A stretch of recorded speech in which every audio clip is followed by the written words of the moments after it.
Hey guys, I just want to say this is not financial advice. I am not a professional anything, but jack of all trades, master of none. So it's not financial advice, but hey, it's pretty good advice. It's advice. Hey there, this video is for all you people in Oregon that are using Portland General Electric for power and getting just, you're paying immense amount of money to power, okay, to PG. And in this video, I'm going to explain to you how you can actually get a solar system. And I know you're saying, oh God, solar. Don't go there, don't go there. But I know I was that way. But let me just explain a few things to you. Solar systems, okay, there are basically three ways to build one. You have one that you're feeding power back into the grid through 2PG, and they give you a credit. So basically, your house is running on their power, on commercial power, but your solar panels up on your roof are producing power going through an inverter and powering back into the grid. Okay, so they meter your power coming into the house that you're using, and then they have another meter on that smart meter that meters how much power you're pushing out to the grid. Okay, so how that works is they keep track of what you're using, and they keep track of what you're giving them, and they give you credits, and it is straight across, dollar for dollar, penny for penny, so 19 cents per kilowatt hour. Okay, so you produce it, use wattage wise, and they give you credits. So in the summer, you're going to build a lot of credits. In the winter, you can use those credits for your heating and whatever else. You know, when your power bill is usually higher, you can use those credits and bring your power bill down. Now, what the problem with that one is well, the credits build up all year round, but in March, they will wipe them clean. In March, they say, okay, we're not going to extend these more than a year. Excuse me. Not going to extend these more than a year, so they basically wipe the credits out. They give those credits to needy families that can't pay their bill or whatever. So basically you start over every March. So you have March, April, May to build your credits up, and then use them up, you know, in the summer for air conditioning, build them up even more in, you know, August, September, and then you use those credits for winter. And it works great. Okay. That's number one. Number two, you have off-grid, which totally means that you're nothing to do with PG. You have solar or wind turbines or whatever, and it powers your batteries. You have a battery pack. Oh, on the other one, you don't have to have batteries on that. On the first one I was talking about, you don't have to have batteries. The second one, you have to have batteries. And you basically run, if you have no solar, you hook a generator up to it and you charge your batteries with a generator. So that's option two. Option three, it's kind of like off-grid, but it has commercial power backup. So you have your solar system, you have battery packs that run your house for, like, say, maybe 5-6 days. And then you have, when the solar's not enough to charge those batteries, commercial power kicks in like a transfer switch automatically, kicks in and runs whatever needs to be ran on the house, and it charges those batteries up and does everything. Once the batteries are full and the inverter can take over again and run your house, it shuts commercial power back off. That's a great system. So how do you get that system? Well, that's where you're going to have to do some research. But I'm here, we're here, you're here, because you want to know about how you can get away from your PG bill. So for me, our house is all electric. It's about 20 years old. Everything in it is electric. We have electric heat, electric range, electric everything. Heat pump. I'm not a heat pump. Water heater, a hot tub. Our bills last year in 2023 averaged $500 a month.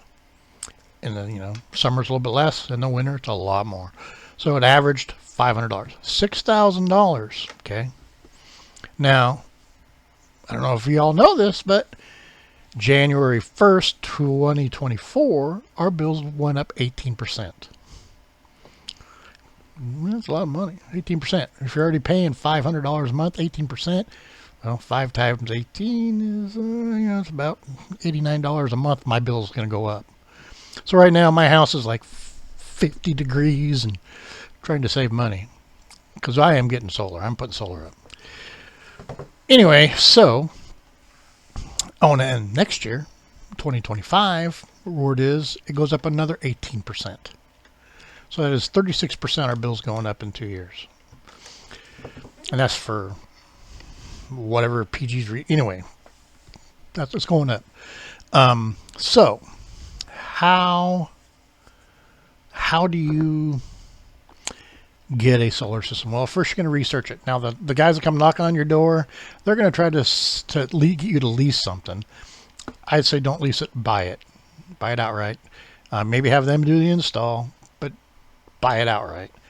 And you're going to say, well, I can't afford to do that. That's a lot of money. Yes, it is. But there's a thing called a home equity loan. For me and my wife, our house is 20 years old. It's due for a roof. I probably got another 2 years left on the roof, but it's due. I mean, I could do it now. So if I get a home equity loan, I know you're now going, oh God, a home equity loan. No. I got enough money spending on stuff already. Well, think about this. You get a home equity loan. With that home equity loan, you put a new roof on your house. You put a solar system in, and I mean a good one, not a cheap one, a good one that can move you forward to eliminating your PGE bill. A good solar system, $30,000, $40,000 system, okay? To have somebody else put it in. I'm doing ours. I can buy all the equipment and do it for $18,000, and it's big. It's 18 kW. It's 5 big battery packs. Basically, my house with it full batteries, with no solar going, it would run for 5 days. So anyway, you buy a system that will get you away from PGE. So you have a roof, you have a new solar system. Oh, let's say, hey, you also got a car that you're financing, so pay that off. Use that home equity loan to pay that off. And yes, the home equity loan is going to be a higher interest than your car maybe, but you get to write the interest off in your taxes because it's a home equity loan. So you take all the money you paid for your car, your monthly payment for your car. You take your monthly, for me, $500 a month for PGE. So right there, that's $1,000, $1,100, $1,200 or more per month that you can apply towards that home equity loan.